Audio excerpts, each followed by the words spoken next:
Hello बच्चों। कल हम क्लास 9th को रीडर भाग पढ़ा रहे थे, कबीरदास जी की साखियाँ कविताएं। तो हमने 4 पंक्तियों के अर्थ तक आपको बताए थे। आज हम शुरू करेंगे पांचवा पंक्ति है, हिंदू मुआ राम कही, मुसलमान खुदाई, कहे कबीर सो जीवता, जो दूहों के निकट न जाई। इसका अर्थ कबीरदास जी कहते हैं, यहाँ देखिए आप, यहाँ हमने लिखा है इसको। कबीरदास जी कहते हैं कि हिंदू जो लोग होते हैं, हिंदू धर्म के लोग, वो मुझे राम और मुस्लिम मुझे रहीम कहते हैं, जबकि राम और रहीम दोनों ही एक ही रूप है। फिर भी व्यक्ति को ईश्वर की प्राप्ति नहीं होती है, क्योंकि वो व्यक्ति जीवित के समान है, जो इन दोनों ही बातों से अपने आप को अलग रखता है। ठीक है, अब आ जाओ अगली लाइन। काबा फिरी काशी भया, राम ही भया रहीम, मोट चून मैदा भया, बैठी कबीरा जीम। इन पंक्तियों का अर्थ कबीरदास जी ने इस प्रकार बताया है। देखिए, कबीरदास जी कहते हैं कि आप काबा जाएं, काशी जाएं, यानी कि जो मुकद्दस जगह होती है, तीर्थ स्थल होते हैं, ठीक है ना।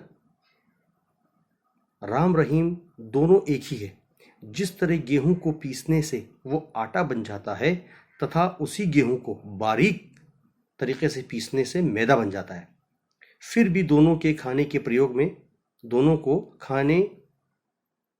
के प्रयोग में लाए जाते हैं। इसीलिए दोनों ही अर्थों में ईश्वर के दर्शन हो सकते हैं, चाहे उसको आप राम की तरह मानो या रहीम की तरह मानो। ठीक है, इधर आ जाओ, अगली लाइन देखते हैं। आखिरी लाइन है, ऊंचे कुल का जन्मिया, जे करनी ऊंच न होई। कबीरदास जी कहते हैं, ऊंचे कुल का जन्मिया, जे करनी ऊंच न होई, सुबरन कलश सुरा भरा, साधु निंदा सोई। कबीरदास जी इसका अर्थ कहते हैं, कबीरदास जी इसका अर्थ बताते हैं किस प्रकार। देखिए इधर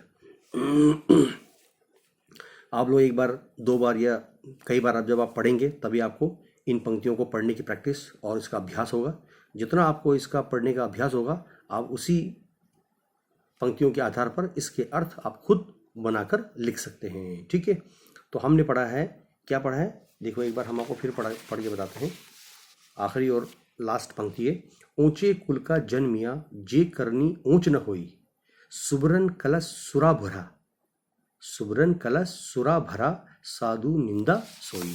कबीरदास जी इन पंक्तियों के अर्थ इस प्रकार बताते हैं।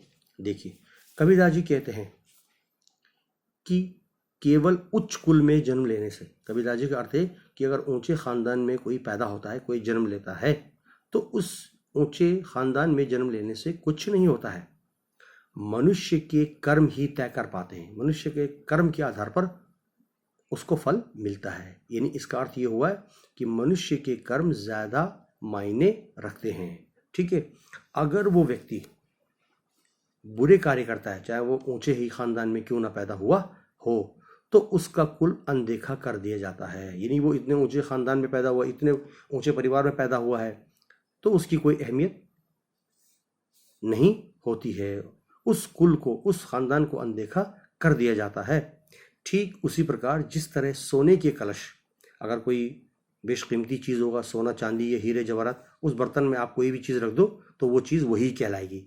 जैसे ठीक उसी प्रकार जिस तरह सोने के कलश में रखी शराब ही कहलाती है। कवि का अर्थ है, कोई भी खराब चीज़, चाहे कितने ही महंगे, चाहे कितनी बेशकीमती चीज़ हो, कीमत की हो, अगर हम उसमें कोई अपवित्र चीज़ या गंदी चीज़ को हम रख देंगे तो वो चीज़ वही कहलाएगी, इससे हटकर और कुछ नहीं कहलाएगी। ठीक है बच्चों, एक बार आप पढ़ लीजिए अच्छी तरह से। धन्यवाद आपका।